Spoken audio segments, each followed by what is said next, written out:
El portal informativo de Fundación para la Promoción del Altruismo, institución de asistencia privada, presenta El lado humano del periodismo, un servicio de anunciación, comunicación altruista, compromiso y servicio. Hola, ¿qué tal? ¿Cómo están todos ustedes? Me da mucho gusto saludarles. Esto es Anunciación TV y un servicio de este canal de televisión en YouTube para KW Televisión, con muchísimo gusto para llegar a toda la República Mexicana y compartir con ustedes pues esta celebración, 3 años de Papa Francisco. Está con nosotros Antonio Briceño, escritor en Editorial Notas Universitarias. ¿Cómo estás, Antonio? Bienvenido. Hola, Tere, buenos días. Muy bien, muchas gracias por la invitación. Gracias, me da muchísimo gusto que podamos compartir estos, que será casi 45 minutos para hablar de Papa Francisco. Sí, exactamente, mucho de qué hablar sí, respecto de Francisco. ¿Cómo resumirías estos 3 años y luego vamos tomando tema por tema? Es difícil, yo creo que tú recordarás, cuando se eligió a Francisco, muchos pensaban que era un papa de transición. Decían, bueno, renuncia a Benedicto, vamos a escoger un papa de transición para que medio arregle las cosas en lo que llega un papa de verdad. Y la verdad es que no fue así. Francisco ha sorprendido a todos para bien. Entonces, yo lo resumiría en una palabra, eso, una sorpresa, una grata sorpresa. ¡Ay, qué lindo! Claro, pero en verdad el público en general, los fieles católicos pensaban que sería uno de transición, o eso solamente se pensaba a nivel muy cerrado en la curia. Bueno, hay que hacer esa división. En la curia se pensaba eso, un papa de transición, Francisco. Yo creo que los fieles tenían muchas dudas. A nosotros nos pasó, bueno, yo trabajo con un sacerdote, Luis Fernando Valdés, que ha estado aquí, y nos pasó que no sabíamos quién era Jorge Bergoglio en ese momento, ¿no? Cuando lo eligen, no sabíamos quién era, nos pusimos a investigar y resultó que era el cardenal de Buenos Aires muy abierto, muy coherente en todos los sentidos, y yo creo que eso pasó en el grueso de los católicos, que no sabíamos quién era y esperábamos, teníamos mucha duda a ver cómo haría el pontificado. Y maravilloso. Exactamente. Dando seguimiento a todo lo que Benedicto XVI con arrojo y valentía destapó, ¿no? Toda la suciedad de las trampas, las mentiras, los abusos, ¿no? Todo lo feo que había encontrado en el Vaticano lo destapa y deja la tarea a un papa más joven para que ponga en marcha las medidas adecuadas para acabar con toda esa corrupción. Exactamente, una de las primeras medidas que tomó Francisco ya electo, no sé si recordarán, le nombró un grupo de cardenales expertos con muchas materias que le llamaron el G8, y estos cardenales fueron los encargados de hacer transparente todo lo que pasa en el Vaticano. Algunos se encargaron de casos como de pederastia, ver qué pasaba, establecer nuevos reglamentos, etcétera. Algunos otros se encargaron de hacer más transparentes las finanzas vaticanas. Todo este tipo de cosas los hicieron los cardenales, pero fue porque Francisco los convocó. Es decir, como tú bien dices, el interés es hacer transparente el Vaticano a todos los católicos y también a todos los que no son católicos, para que se den cuenta qué es lo que pasa. Francisco es un pastor, no es mucho más allá que solo un mandatario en aspecto político. Sí, ni administrador ni mandatario en aspecto político, sino un pastor. Exactamente. Y sin embargo, sabiendo de la necesidad de una buena administración y una buena supervisión de las reglas, las normas, la moral, la ética y todo esto, hace estos 8 comités, ¿no? Exactamente. Y después fue nombrando a gente que ya no necesariamente era cardenal o parte de la curia, pero sí expertos, por ejemplo, en finanzas, en este tipo de cosas, para ser todavía más transparentes y hacer mejor manejo de dineros y todo este tipo de cosas. Y todo eso ya lo ha limpiado. Exactamente, poco a poco, digo, es un trabajo como arduo, me imagino, pero lo ha limpiado poco a poco y ha ido siendo también muy transparente en ese sentido. Y muy determinante, ¿verdad? Exactamente, muy determinante. Bueno, y además de hacer ese grupo de 8 cardenales, ¿qué siguió? Bueno, como recordarás, cuando venimos aquí a presentar un libro, Luis Fernando y yo, el padre Luis Fernando y yo, se nota mucho que es latinoamericano, es decir, muy cariñoso, le gusta en demasía estar abrazando a la gente, saludándolos, romper el protocolo para saludarlos. Entonces creo que es otro sello del pontificado. Se nota que es latinoamericano, improvisa, saluda, algo muy cálido. Y esto también rompió esquemas. Exactamente. Había grupos dentro de la Iglesia Católica muy cerrados, entre ellos, bueno, podríamos decir el Opus Dei, que es lindísimo, la verdad es que lo aprecio mucho, pero sí como que había mucho miedo a errar, a cometer pecado, a equivocarse, a mostrar fragilidad, a mostrarse sensibles, ¿no? Como que había mucho, el estoicismo había sido muy absorbido por ciertos grupos, entre ellos el Opus Dei. Ahora, ante esta personalidad tan libre, tan abierto, tan espontáneo, tan humilde, tan coherente con la propia naturaleza humana, no solamente con las normas, sino coherente con la naturaleza humana, el reconocerse un ser humano pecador, que se equivoca, que yerra, que llora, que se sorprende de las cosas de la vida, una persona fresca. ¿Esto de qué manera ha ayudado a organizaciones como el Opus Dei, por ejemplo, a conocer a un Dios más real, más amable, más misericordioso? ¿Sí ha ayudado?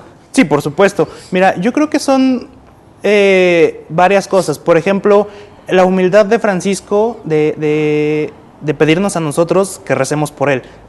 Si lo han notado, siempre es eso, ¿no? Recen por mí, a donde quiera que vaya, cuando da catequesis y demás, recen por mí.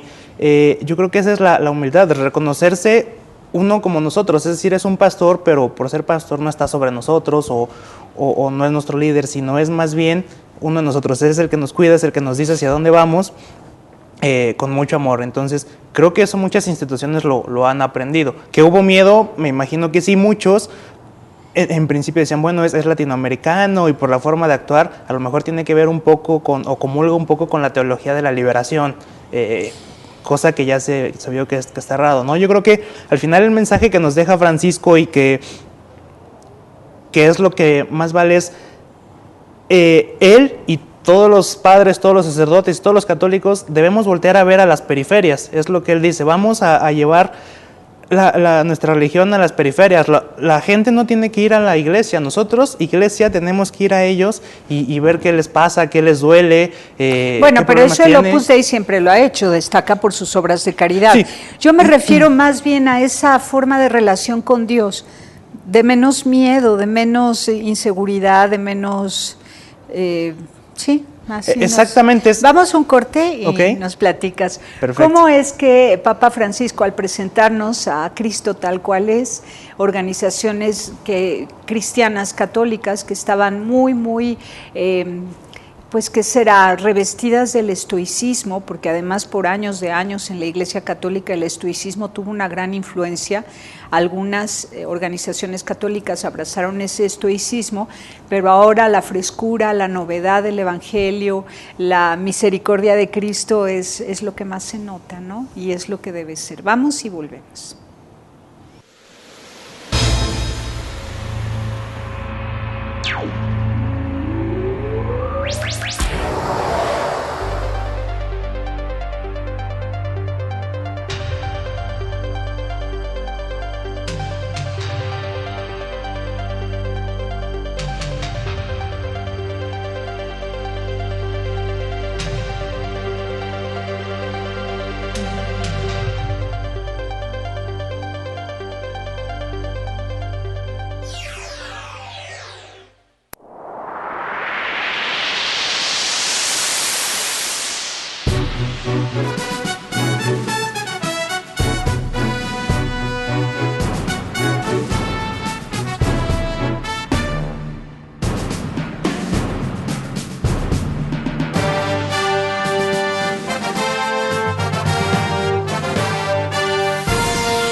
Continuamos, somos hermanos en KW Televisión, Anunciación TV al servicio de ustedes. Y ahora sí, vamos con esto, la transición. Hablábamos de un papa que a lo mejor sería un papa de transición, pero vemos que es un papa muy bien puesto, con mucho apego al Evangelio, que está saneando finanzas, que está poniendo reglas y dando órdenes muy claras respecto de los delitos de la pederastia.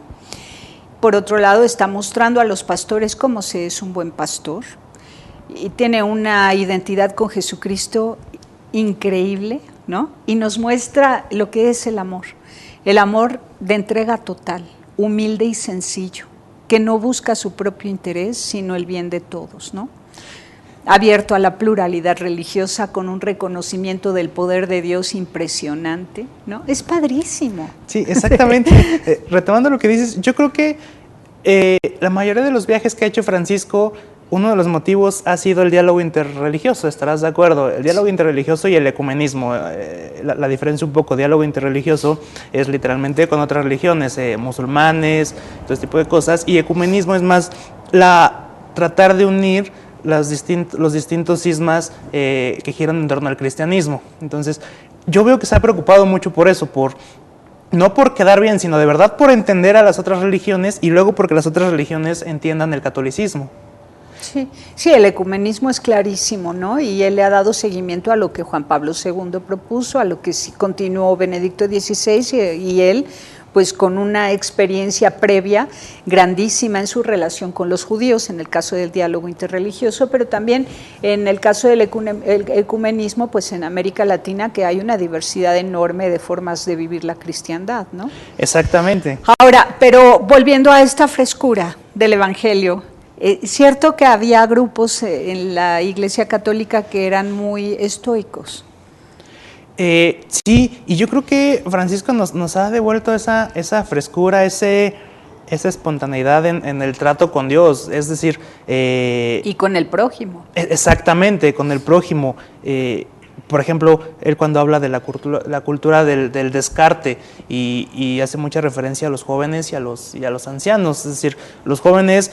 La sociedad actual no los quiere porque tienen poca experiencia, entonces no están calificados para trabajar, para hacer distintos tipos de cosas, y por el contrario, los viejos, pues o los ancianos parece ser como que están muy obsoletos y de pronto también la sociedad no los quiere, y justo de eso habla Francisco, no hay que regirnos por la utilidad de cada persona, no hay que usarla, es cuestión de amor, es decir, vamos a incluir a todos en un mismo círculo y puede salir algo muy, muy bonito. Los ancianos nos pueden dar su experiencia, los jóvenes su fuerza, etcétera. Y por ejemplo, este mensaje que les deja a los jóvenes cada que los visita, ¿no? Hagan lío, lleven la religión católica, ¿no? Y todo eso, ¿por qué lo asocias con el estoicismo? ¿Por aquello de que creían en el destino, que los que habían nacido viles y desdichados estaban destinados a ser así siempre, o a qué te refieres? Sí, exactamente.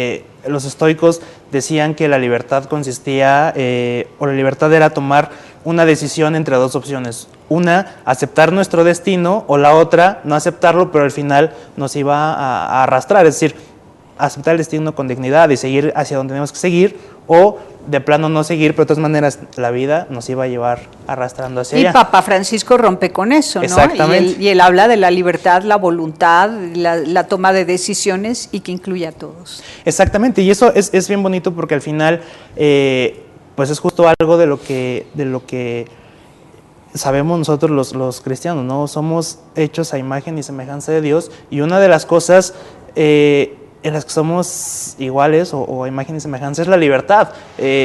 Dios sabía que si nos daba libertad podíamos escoger hacer lo bueno o hacer lo malo, sabiendo que era malo y que no debíamos hacerlo y teníamos que hacerlo. Entonces, bueno, pero en este caso ya desde una visión cristiana más amplia sabemos que podemos hacer muchas cosas buenas, no solo lo bueno o lo malo, sino entre muchísimas opciones buenas, ¿no? Exactamente, y eso es a lo que nos invita Francisco. Bueno, tenemos dos opciones, pero vamos a actuar bien con el prójimo, con la iglesia, vamos a llevar mensaje de esperanza, de caridad, vamos a amarnos, no descartemos a las personas por ser ancianos, por ser muy jóvenes, no las descartemos a lo mejor porque no pertenecen al común, es decir, él se ha reunido pues con presos, con gente que trabaja, recolectores de basura, etcétera.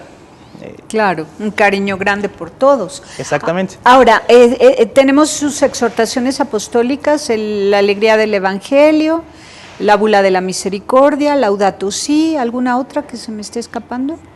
Pues creo que no, por ahora son como las... Sí, y estamos esperando el documento de las familias. Exactamente, que se conmemora justamente, ¿no?, el 50 aniversario de la Jornada de la Comunicación de la Familia. Sí, y va firmado el 19 de marzo, Día de San José.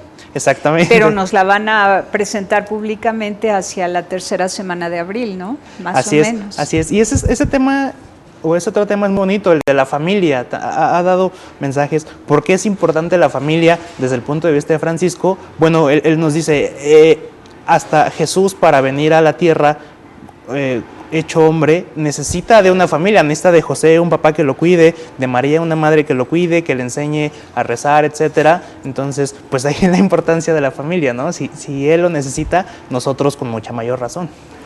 Bueno, pues esperamos grandes novedades y propuestas en esta exhortación sobre el tema de la familia, que después de 2 sínodos recientes en relación a la familia, donde participaron además patriarcas de otras formas de vivir el cristianismo. Exactamente. ¿Verdad? Esto fue muy lindo porque los tomó en cuenta, también participaron rabinos y dieron todos ellos sus aportaciones, cómo viven el matrimonio, cómo lo conciben, en qué lo fundamentan dentro de la palabra de Dios. Así fueron defensores de la familia y esperemos que pues esto que es principio para Dios, porque Dios así lo quiso, fue su primer plan, que hombre y mujer se casaran. Exactamente. Y como dice Papa Francisco, y hasta la fecha Dios sigue peleando por eso, quiere que haya matrimonios y eso es lo importante. Vamos y volvemos.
Continuamos, somos hermanos. Y a ver, platícanos, Antonio. Entonces, con estas aportaciones, exhortaciones apostólicas, más la de la fe, que fue al inicio del pontificado, pero había sido escrita por Benedicto XVI.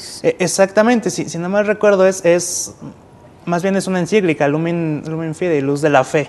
¿Qué oportunidades nos da para la madurez cristiana con estas cuatro aportaciones? Pues mira, yo creo que es bien interesante porque nos está enseñando a cómo vivir como católicos. Es decir, no sé, en la Luz de la Fe nos habla de cómo vemos la fe o qué creemos nosotros, qué entendemos nosotros los cristianos por fe, a diferencia de las otras religiones, ¿no? Y luego temas muy novedosos. La última encíclica que sacó, Alabado seas, que justamente comienza a tocar temas que a lo mejor no eran tan recurrentes o en otras encíclicas, como por ejemplo toda la cuestión del ecosistema, de cuidar el planeta, etcétera. Entonces nos está enseñando cómo vivir nuestra fe.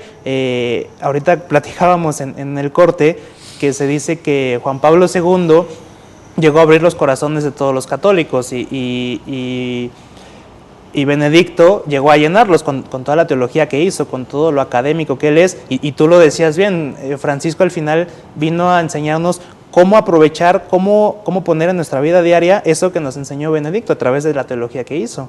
Uh-huh. Sí, ha sido como muy completo, ¿no? Hemos tenido un gran regalo de parte de Dios con estos 3 papas. Exactamente. ¿No?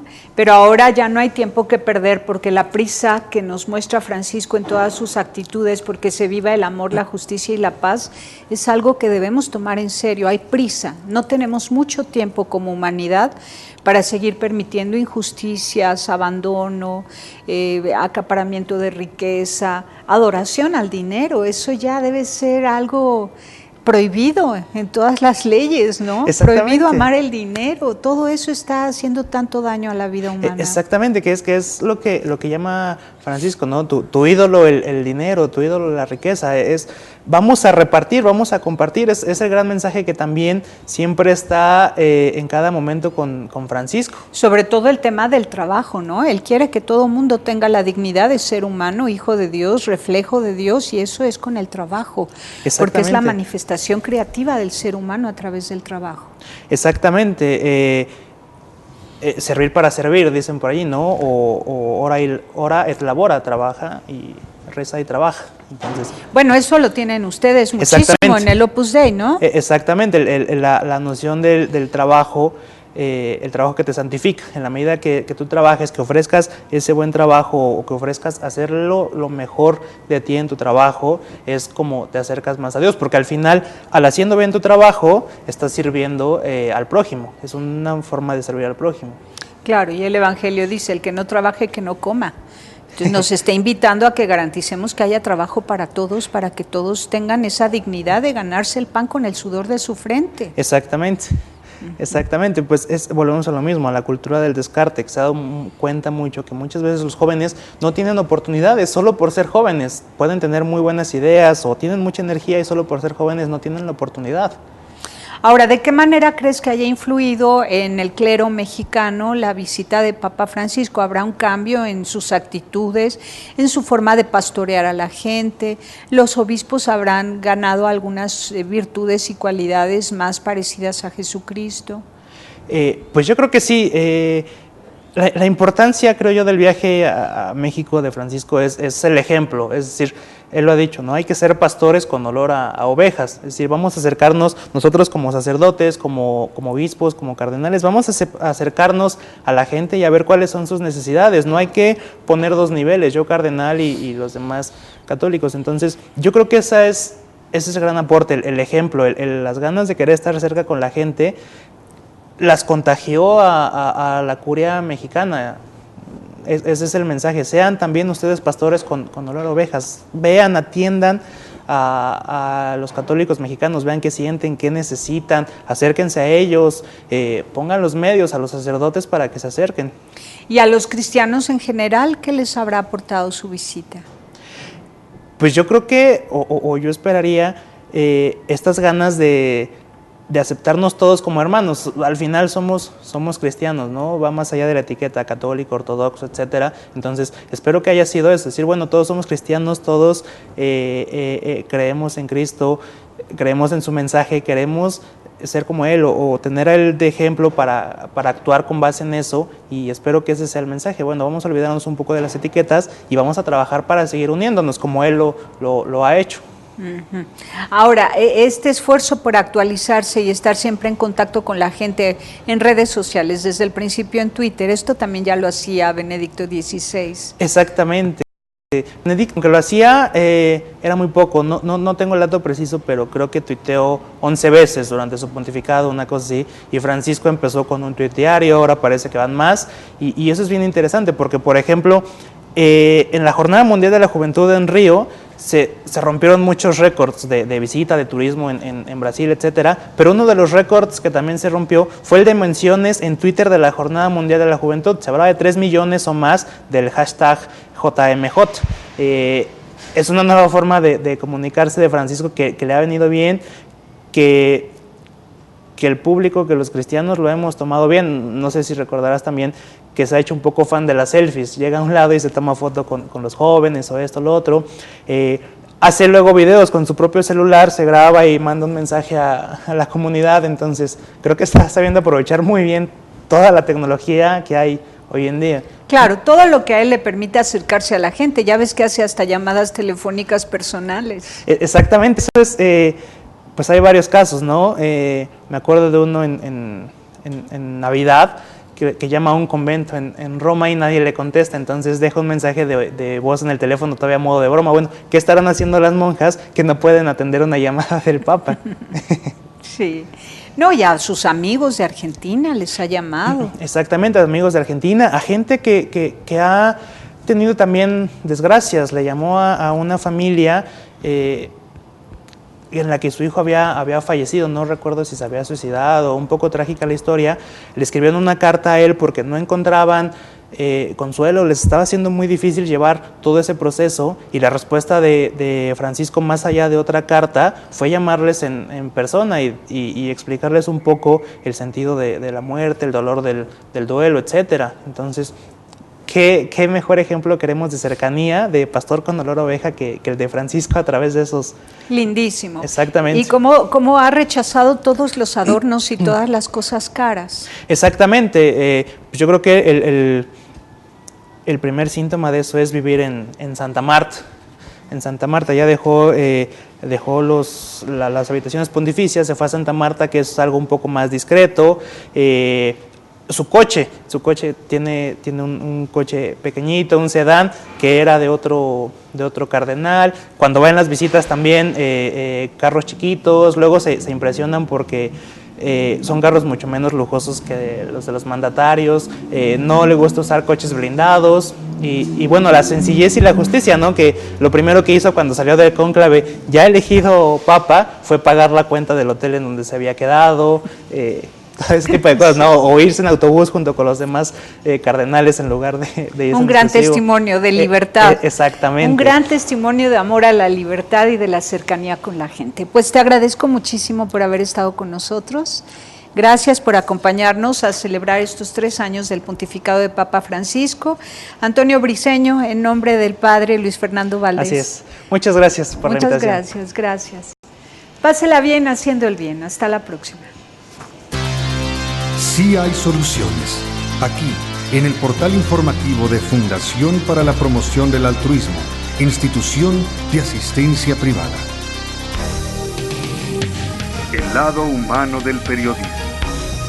Un servicio de anunciación, comunicación altruista.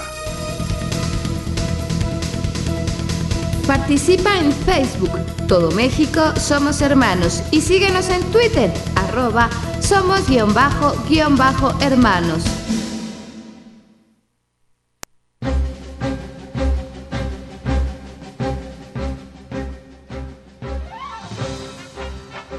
Con el gusto de saludar a quienes siguen la información altruista de Anunciación TV, les presento el siguiente resumen informativo. El Club de Periodistas de México, AC, llevó a cabo la 65ª entrega del Premio Nacional e Internacional de Periodismo. El Club de Periodistas de México, AC, realizó la 65 entrega del Premio Nacional e Internacional de Periodismo, en la que reconocieron a más de 50 periodistas. Para esta entrega se recibieron más de 8,000 trabajos periodísticos. Bienvenidos una vez más a esta cita, a este templo de la libertad fundada por don Antonio Sáenz. En este 65 aniversario del Certamen Nacional de Periodismo y desde hace 15 años del Certamen Internacional de Periodismo. Los periodistas armados de vocación, pluma, ordenador y